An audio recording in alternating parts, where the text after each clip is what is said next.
তীব্র memory chip সংকটে তাইওয়ানের টিএসএমসিতে অলস পড়ে আছে $1 বিলিয়ন অ্যাপল প্রসেসর। এতে উৎপাদন কমতে পারে আইফোন 18 সিরিজের। যদিও উৎপাদন সহযোগিতা নিয়ে আশাবাদী টিম কুকের অ্যাপল। তবে সংকট পুরোপুরি না কাটলে সীমিত পরিসরে বাজারে ছাড়ার পরিকল্পনা প্রতিষ্ঠানটির। নাদিয়া ইসলাম তুলির রিপোর্ট।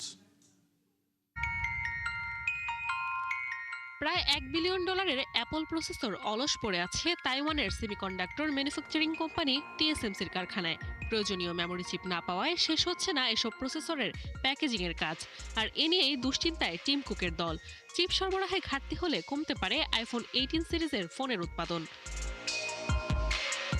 মূলত নিজেদের বেশিরভাগ মেমোরি যুক্তরাষ্ট্রের বিখ্যাত সেমিকন্ডাক্টর উৎপাদনকারী প্রতিষ্ঠান মাইক্রন থেকে সংগ্রহ করে অ্যাপল, এবং অল্প পরিমাণে আসে এসকে হাইনিক্স ও স্যামসাং থেকে।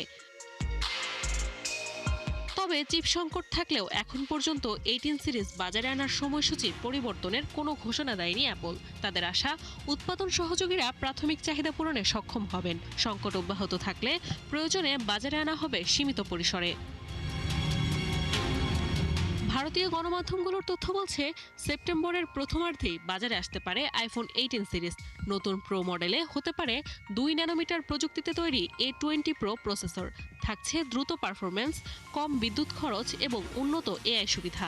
এছাড়াও থাকতে পারে dynamic island, variable aperture lens, 6.9 ইঞ্চি পর্যন্ত display, upgraded LTPO plus panel ও 5000 mAh ব্যাটারি সুবিধা।